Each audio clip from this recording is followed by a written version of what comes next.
চলে এসেছি কিন্তু আরেকটা নতুন ভিডিও নিয়ে। আজকে কিন্তু চক্রবর্তী ক্যাটারার্সের দু জায়গায় কাজ, দুটোই বড় কাজ। আর আমাদের আজকে একটা বৌভাতেরও অনুষ্ঠান রয়েছে বিকেলে, ওটা শ্যামনগরেই গাঙ্গুলি পাড়াতে হচ্ছে। আর এখন আমরা এসেছি হচ্ছে মথুরাপুর।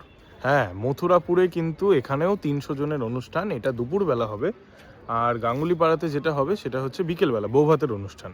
সবার আগে দেখাবো হচ্ছে আজকের এই মথুরাপুরের মেনুগুলো কি কি এখানে হচ্ছে। আর এখানে চক্রবর্তী ক্যাটারার্স, এখানে সিটিংয়ের কাজ, আর বিকেলে কিন্তু প্রিমিয়াম কাজ। আমি যেহেতু আজকে দুটো কাজেরই কভারেজ নেব, দুটো কাজেরই প্রত্যেকটা আইটেম সব কিছু আপনাদের সাথে শেয়ার করব। তো চলুন দেখে নেওয়া যাক মথুরাপুরে আগে কি কি হচ্ছে, দেন বিকেলে বৌভাতের অনুষ্ঠানটা দেখে নেওয়া যাক।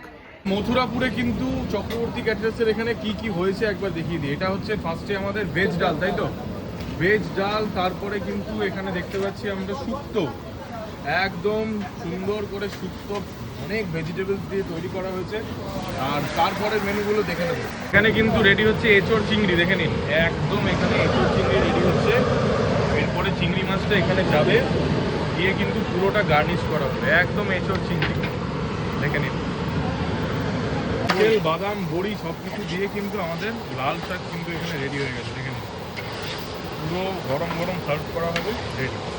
কিচেনটা দেখিয়ে দেবো। এক জায়গায় শাক হচ্ছে, এক জায়গায় আলু ভাজা, এক জায়গায় মাছ, আর এক জায়গায় এঁচোড়, সবই কিন্তু এক এঁচোড় চিংড়ি কিন্তু একেবারে রেডি আজকে, দেখে নিন। এইবার কিন্তু সার্ভ হবে। এর সাথে কিন্তু এখানে ঝুড়ি আলু ভাজাও পুরো রেডি, একদম গরম গরম সার্ভ হবে। সব কিছু তো রেডি হয়েই গেছে। পরের আইটেমটা দেখে মিষ্টির আইটেম, আমাদের কিন্তু এখানে দই কাতলাও পুরো রেডি, দেখে নিন। একদম থিকনেস পুরো রেডি, থিকনেস দেওয়া কাতলা মাছ, থিকনেস দেওয়া আপনার গ্রেভি, দেখে নিন। দই কাতলা কিন্তু রেডি ছিল এখানকার টোটাল মেনু। আর এখন আমরা চলে যাব হচ্ছে বিকেলের অনুষ্ঠানের দিকে। আর এটা কিন্তু সিটিংয়ের কাজ, এটা আলাদা করে আর কিছু দেখালাম না। তো চলুন একবারে আমরা আমাদের প্রিমিয়াম ব্যাঙ্কোয়েটের কাজটাতে আজকে চলে যাই বিকেলের জন্য। বিকেলের ভিডিওটা সেপারেট ভিডিও, এইটা আমি আপলোড করব। আর নিচে দেওয়ার নাম্বারটিতে অবশ্যই যোগাযোগ করবেন যে কোনো অনুষ্ঠানের জন্য চক্রবর্তী ক্যাটারার্সকে। ওকে, থ্যাংক ইউ, ভালো থাকুন, সুস্থ থাকুন। দেখা হবে আবার আরেকটা ভিডিও খুব তাড়াতাড়ি, বিকেলের ভিডিওটা। টাটা।